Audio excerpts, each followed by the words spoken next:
Hai, halo, Assalamualaikum. Di video kali ini, saya akan bahas kamera saya ini, Sony Alpha 6400.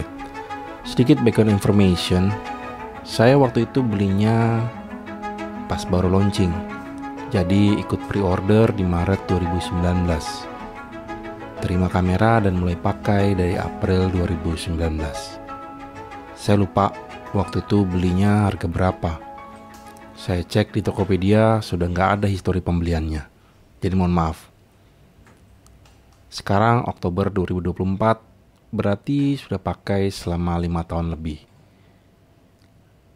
Selama 5 tahun itu dipakai untuk apa aja? Yang pasti kebutuhan casual dan profesional. Senang-senang, hobi dan kerjaan. Profesional di sini bukan berarti si paling jago ya. Profesional di sini artinya dapat komisi atau upah dari jasa foto dan video. Jadi dipakai buat foto atau video wedding, foto atau video dokumentasi acara, foto atau video produk, foto portrait, foto grup, foto studio, self foto, video liburan, video YouTube, almost everything. Dari awal masih iseng buat video YouTube di rumah. Waktu itu zaman COVID, gak bisa kemana-mana. Sampai akhirnya sekarang ada studio kecil-kecilan. Yang jadi pertanyaan, apakah masih layak dibeli di 2024? Technical wise mungkin enggak. Karena kamera ini sudah umurnya 5 tahun. Secara teknologi pasti udah ketinggalan zaman. But seriously, do you really need the latest and greatest? Kalau budgetnya unlimited sih why not ya. Tapi kalau cuma ada budget 11 jutaan untuk body kamera doang, jawabnya mungkin iya. 11 juta belum termasuk yang lain-lain ya, macam lensa, baterai cadangan, memory card, dan lain-lain. Di sini saya cuma ngomongin kamera Sony. Karena saya user Sony dan sedikit tahu jajaran di kamera Sony. Jadi nggak bahas merek lain. Karena saya jujur nggak terlalu update ya. Karena biasanya makin update dengan perkembangan kamera terbaru, makin pengen upgrade. Dan biasanya itu hanya pengen doang, bukan butuh. Balik lagi ke poin budget. Kalau budgetnya unlimited mah ya gas lah, beli yang terbaru. Contohnya kayak sekarang ini ya, saya lagi pengen banget Sony A6700. Terus selama pakai kamera Sony A6400 5 tahun ini, apa yang saya rasain sekarang? Yang pertama, dari sisi foto sih no komplain ya. Resolusi foto 6000 x 4000 pixel atau 24 megapiksel itu masih sangat cukup untuk keperluan saya. Paling besar saya cetak hasil fotonya hanya untuk foto couple, foto wedding, atau yang terakhir yaitu foto produk parfum yang baru aja saya kerjain. Cetak ukuran 60 x 90 cm di media kanvas. Warnanya oke, ketajaman juga masih dapat. Kalau untuk foto yang nggak terlalu penting banget, saya biasa shoot hanya pakai JPEG. Kecuali kalau foto ini akan penting banget dan perlu editing lebih berat, saya akan shoot RAW. Sedikit cerita, sebelum pakai kamera Sony, saya adalah user Canon. Dari awal pakai kamera Canon, saya suka banget dengan warna yang dihasilkan kamera Canon. Straight out of camera udah enak banget. Sampai akhirnya karena ada keperluan, kamera Canon saya jual. Waktu ada rezeki, saya pengen beli kamera lagi. Waktu itu pengen coba Sony, karena Sony lagi naik daun. Belilah Sony A6000. Awal pakai Sony A6000 tuh saya ngerasa hasil fotonya enggak banget. Saya nggak pernah amazed lihat hasil fotonya. Apalagi straight out of camera ya. Jadi saya pakai nggak lama, terus jual dan balik ke Canon lagi. Waktu itu beli Canon EOS 800D. Sampai akhirnya kerjaan lebih banyak video. Dan Canon EOS 800D itu payah banget low lightnya. Terutama untuk video. Di ISO 800 aja udah sebiji-biji jagung noise-nya. Saat itu makin gak pede untuk deliver hasil ke klien. Dan muncullah Sony A6400 dengan color science yang lebih oke. Beda color science-nya, beda banget nih dengan Sony waktu awal-awal. Alhasil, utanglah ke bini. Beli Sony A6400 plus lensa Sony 18105 f4G dan gimbal Zhiyun Weebill S. Total kalau nggak salah sekitar 26 juta waktu itu. Sambil pelan-pelan jual Canon EOS 800D, lensa Canon dan perintilan-perintilan lain yang rasanya nggak bakal kepake karena udah beda sistem ya dari Canon ke Sony. But again, Sony Alpha 6400, no complaint here, especially for photo. Yang kedua, sisi video. Kamera udah umur 5 tahun rasanya udah outdated ya. Yang dulunya udah puas dengan video 1080p 60 8-bit shoot S-Log 2. Terus degrading, sekarang kamera udah pada 4K 60 10-bit S-Log 3.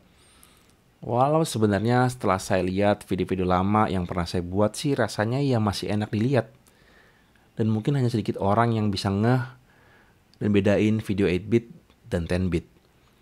Saya sih belum pernah shoot video dan edit video 10-bit ya. Jadi sebenarnya masih belum tahu. Ada yang bilang keterbatasan itu melahirkan kreativitas. Dan dengan tahu keterbatasan kamera A6400 ini, saya jadi nggak maksain untuk create sebuah karya yang di luar kemampuan kameranya. Atau bisa aja cari jalur lain untuk bisa mendapatkan hasil karya yang diinginkan walaupun dengan keterbatasan kameranya.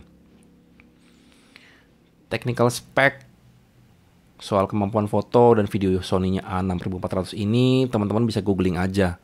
Saya nggak akan bahas into technical detail. Video ini lebih ke rasanya pakai kamera ini di berbagai kondisi dan keperluan selama 5 tahun ini. Hal ketiga, soal build quality.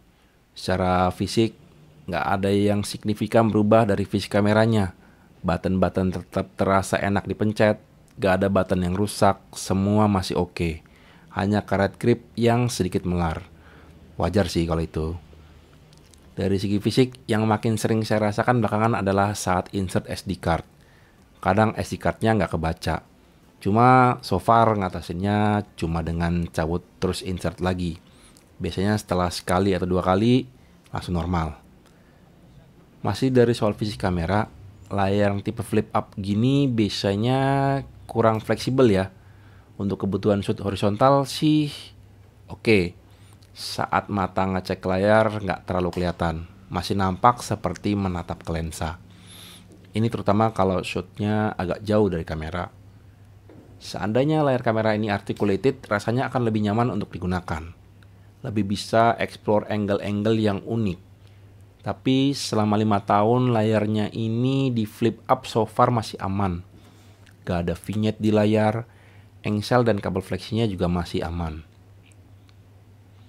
Yang keempat soal baterai. Sony NP-FW50 ini emang kurang banget untuk kebutuhan kamera sekarang ini. Makanya setahu saya kamera-kamera Sony yang belakangan keluar sekarang udah pakai baterai Sony NP-FZ100. Lebih besar, lebih powerful, dan lebih awet untuk penggunaan seharian. Saya awalnya pakai baterai third party. Awalnya saya beli Wasabi 2 biji, beli lagi Power Extra 2 biji untuk cadangan baterai originalnya ya. Saya ada buat video review tentang baterai tersebut. Tapi sekarang baterai third party itu udah pada gendut-gendut. Jadi nggak saya pakai lagi. Takut sulit untuk dikeluarkan dari slot baterainya. Sekarang saya pakai 2 baterai NP-FW50 yang original. 1 baterai original yang dari awal saya beli. Dan emang yang original itu lebih oke. Walau ya emang secara kapasitas nggak besar. Jadi ya nggak sawet baterai Sony NP-FZ100. Yang kelima, user interface atau menu. Awalnya pakai emang lebih ribet ya menu kamera Sony ini. Nggak seperti menu Canon yang dulu saya biasa pakai. Namun makin kesini saya udah nggak terlalu terganggu dengan ribetnya menu-menu kamera Sony ini. Saya udah buat my menu untuk settingan-settingan yang sering saya rubah. Dan tombol function atau FN ini juga jadi shortcut ke settingan-settingan yang sering saya pakai. Baik untuk foto atau video. So after 5 years, it's not a problem anymore. Yang keenam, soal lensa. Saat ini lensa yang saya punya cuma 2, Tamron 17-70mm f2.8 dan lensa kit 16-50mm ini. Pilihan lensa untuk kamera Sony sekarang makin banyak. Nggak seperti awal-awal dulu, Sony masih pakai A-mount, bukan E-mount ya. Lensa saya punya sekarang lebih karena kebutuhan saya. Tamron 17-70mm ini sangat versatile buat saya. Buat run and gun waktu ngejob wedding. Di keadaan venue acara yang sempit, low light, semua bisa terhandle dengan lensa ini. Satu kelemahan dari Sony A6400 yaitu nggak ada IBIS di bodi kameranya. Dan lensa ini ada VC atau Vibration Compensation. Jadi ya lumayan bantu. Walau saat editing saya kadang masih harus stabilize footage-nya lagi. Tapi style saya saat shoot handheld udah sinkron atau klop dengan stabilization di aplikasi editing saya, yaitu Final Cut Pro. Jadi hasilnya ya lumayan smooth. Hal terakhir adalah, apakah setelah pakai 5 tahun udah saatnya ganti? Kalau ada budgetnya mungkin iya. Tapi mungkin bukan ganti, lebih ke nambah bodi kamera lagi. Jujur sekarang lagi naksir berat sama Sony A6700. Walaupun sebenarnya dalam hati kecil dari awal-awal main kamera sebenarnya pengen banget punya kamera full frame. Cuma ada satu justifikasi saya. Selain karena belum ada duitnya untuk beli kamera lagi atau nambah kamera lagi ya. Ada hal yang selalu saya ingat. Dan istri saya juga sering bilang, kalau nggak ada yang protes dengan hasilnya kenapa harus ganti alatnya. So far sih iya. Dan so far belum ada klien yang komplain soal hasil foto atau video saya pakai kamera Sony A6400 ini. Tarif jasa foto dan video belum naik, uangnya belum ada, ya belum waktunya upgrade alat. Jadi untuk sementara ini ya disayang-sayang yang dipunya sekarang. Assalamualaikum.